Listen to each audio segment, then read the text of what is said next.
Hari ini senang banget karena ini adalah oke oke oke. Hari ini senang banget karena akhirnya aku bisa launching dokumenter pendek aku bersama Konservasi Indonesia. Ini dikerjain ini udah dari Oktober tahun lalu dan aku udah gatel banget pengen posting tapi kan gak bisa ya karena supaya pas tayang baru aku bisa posting footage-nya karena luar biasa sekali alam Kaimana ini dan aku senang banget akhirnya hobi aku di laut bisa berkontribusi, bisa memberikan kontribusi gitu ya untuk konservasi di Indonesia gitu. Reaksi pertama kali diajak langsung ke Kaimana gimana?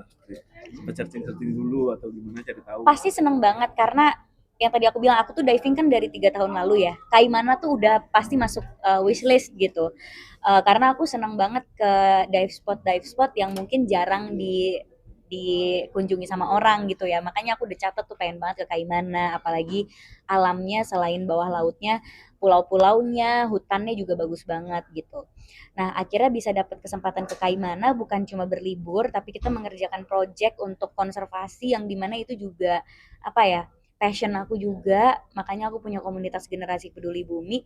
Jadinya seneng banget bisa diving sambil kerja juga gitu dan akhirnya bisa tayang dokumenter pendeknya bersama Konservasi Indonesia dan ini dokumenter pendek pertama aku juga. Aku nggak pernah bikin film dokumenter sebelumnya.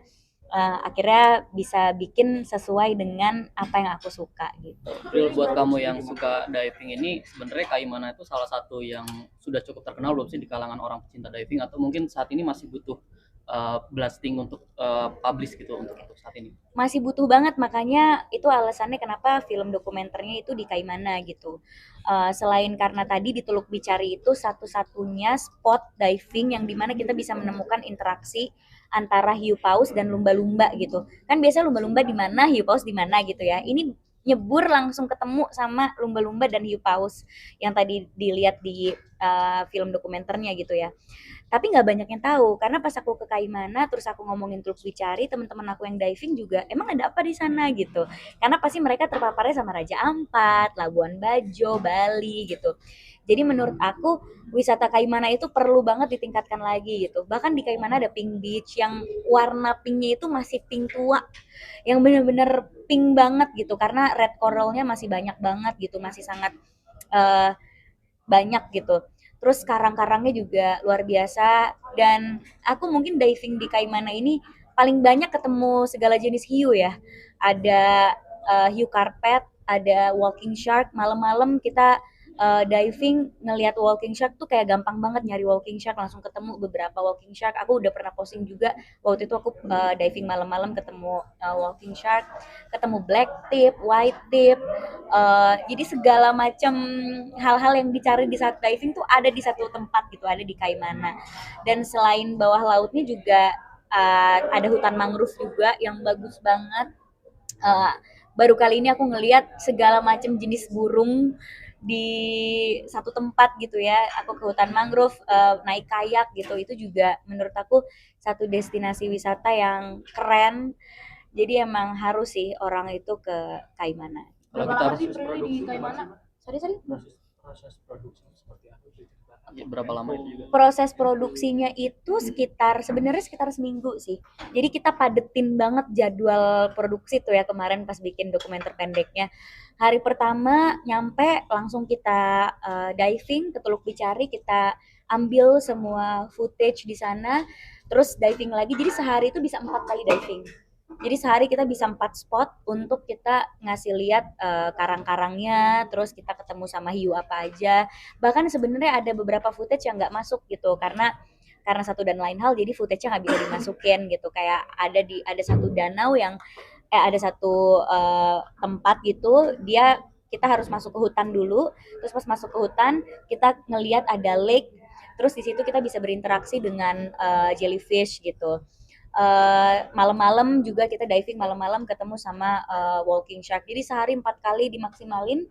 Abis diving nggak istirahat, langsung kita ke hutan untuk ngambil footage yang tadi ada di dokumenter pendek di hutan mangrove itu, footage burung dan semuanya. Jadi seminggu itu kita padetin banget tuh produksinya. Terus setelah kamu ngeliat Kaimana ini bagus gitu ya, Terus menurutmu masukan seperti apa yang buat Kaimana tuh bisa sejajar gitu untuk kayak kayak spot diving lain kayak Raja Ampat dan lain-lain. Nah, itu masukan kamu apa yang perlu ditingkatin biar bisa sejajar gitu? Oh, yang pasti awareness-nya sih. Karena kalau misalnya dilihat tadi dari drone ya, dari atas, nggak kalah cantik kan sama Raja Ampat. Kaimana juga punya pemandangan yang luar biasa bagus gitu. Cuma kan orang nggak tahu gitu, karena yang dipromosikan sama diver-diver dan influencer kan pasti Raja Ampat gitu. Nah, makanya aku langsung bikin dokumenter pendeknya supaya orang bisa langsung tahu Kaimana tuh di mana gitu, dan seperti apa, karena biasanya orang taunya Kaimana itu senja di Kaimana karena ada lagunya dulu kan, tapi kan itu lagunya zaman dulu banget. Kayaknya millennials dan Gen Z kayak kurang terpapar sama lagu itu gitu. Jadi yang menurut aku awareness-nya sih dari pemerintah daerahnya juga perlu banget meningkatkan awareness, mungkin bisa bekerja sama dengan key opinion leader yang bisa berkunjung ke sana dan memposting soal Kaimana, karena kan ya harus memanfaatkan kemajuan teknologi ya, sosmed, TikTok, semua mempromosikan itu lewat sosial media gitu. Makanya ini juga tayangnya di YouTube kan, dokumenter pendeknya, dan footage pendeknya akan tayang juga di Instagram aku, di TikTok aku, supaya orang melihat kayak mana tuh seperti apa sih gitu. Ada tantangan seperti apa sih, Mbak? Tantangan produksi yang Mbak ada. Tantangannya udah pasti kita tuh nggak bisa ngebaca alam ya. Kita nggak bisa ngebaca kita turun dapat dapat footage atau enggak.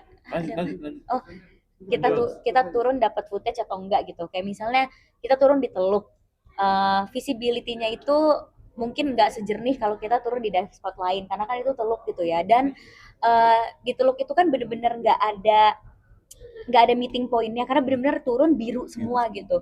Jadi harus hati-hati, takutnya hilang gitu. Harus benar-benar ngejaga tim, harus nggak boleh pisah sama tim. Karena jujur ada kejadian lucu banget di si Teluk Bicari itu. Saking aku semangatnya pengen ngambil footage lumba-lumba, karena aku pegang kamera juga, aku akhirnya berenang ngikutin lumba-lumbanya karena visibility-nya itu cuma 5 meter. Jadi pas nengok tim aku udah, mana tim aku gitu. Loh, untungnya ada satu dive buddy aku, Ibu Meizani, yang ngikutin aku karena dia udah ngeliat, wah Prilly udah berenang ngikutin lumba-lumba nih, kalau nggak diikutin hilang. Akhirnya dia ngikutin aku, cuma kita berdua jadi terpisah sama yang lain. Akhirnya ya udah bunyiin apa sih, bunyiin kentongan gitu kayak kita punya tongkat untuk bunyiin tabung diving kita sampai tim kita nyariin kita gitu. Untungnya kita berdua udah rescue diver, jadi kita tahu kalau kita pisah dari rombongan gimana gitu. Nah itu tuh tantangannya kalau di alam ya, benar-benar kita nggak bisa baca alam itu seperti apa. Terus juga kayak misalnya di tengah hutan terus tiba-tiba saya pengen buang air. Itu saya harus buang air di hutan. Jadi yang ngerasain lah pengalaman-pengalaman lucu kayak gitu, yang kayak aduh udah kebelet banget tapi ya gimana lagi di hutan. Ya udah, jadi bolang deh, buang air di hutan gitu. Gali dulu. Gali dulu Ngalamin gitu. ya. Bilasnya di air laut. Mau gimana gitu. Ya itu jadi pengalaman yang luar biasa banget sih. Terus bangun harus jam 4 pagi untuk kita dapat ngelihat burung gitu. Karena kan burung ada ya di bener-bener dini hari banget.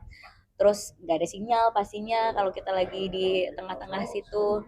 Ya itu tantangannya luar biasa, tapi itulah pengalaman yang gak terlupakan. Kenapa akhirnya film dokumenter pendek yang menjadi pilihan produksi terkait dengan film ini, dan bagaimana sih Mbak melihat minat masyarakat menonton film dokumenter pendek Indonesia? Oke. Sebenarnya kalau aku bisa milih, aku sih pengennya bener-bener bikin film panjang soal laut ya, kalau aku bisa milih. Dokumenter panjang atau ya cerita fiksi tapi kita mengangkat pariwisata Indonesia. Cuma kan itu memerlukan proses yang sangat-sangat panjang. Nah, untuk waktu yang aku punya, waktu yang sangat singkat ini, bagaimana kita memaksimalkan nih produksinya. Nah, yang paling memungkinkan adalah dokumenter pendek, karena waktu itu kita kerjain di Oktober. Waktu itu juga saya lagi sibuk-sibuknya ngatur Festival Film Indonesia tuh, karena lagi malam nominasi, bulan depannya malam anugerah gitu.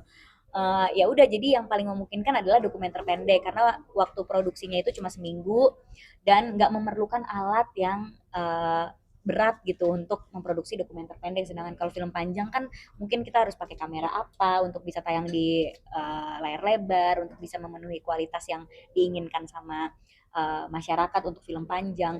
Jadi yang paling memungkinkan untuk saat ini adalah dokumenter pendek. Tapi kalau ditanya cita-cita saya sih pengen banget bikin film panjang soal laut gitu. Entah itu dokumenter atau itu cerita fiksi, tapi ketika kita nonton filmnya kita mempromosikan laut Indonesia atau alam Indonesia gitu.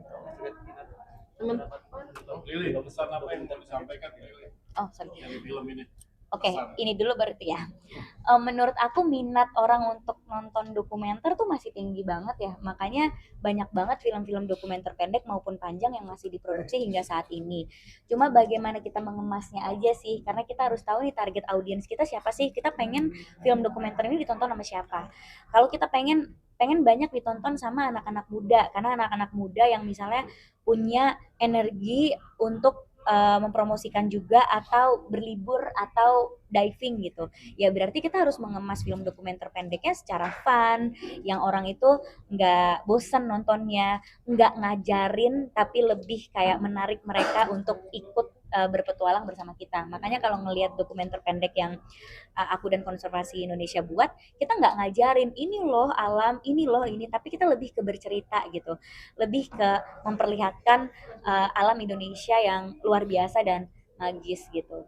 Dan pertanyaan selanjutnya, harapannya yang pasti yang nonton semoga banyak, tapi selain banyak, ketika orang menonton dokumenter pendek ini langsung ada aksi yang ingin mereka lakukan. Misalnya jadi tertarik untuk menjaga lingkungan, tertarik untuk mengadaptasi gaya hidup ramah lingkungan, tertarik untuk liburan di Indonesia dulu gitu, baru di luar negeri, atau tertarik ambil diving license supaya bisa ikut menikmati keindahan bawah laut Indonesia gitu.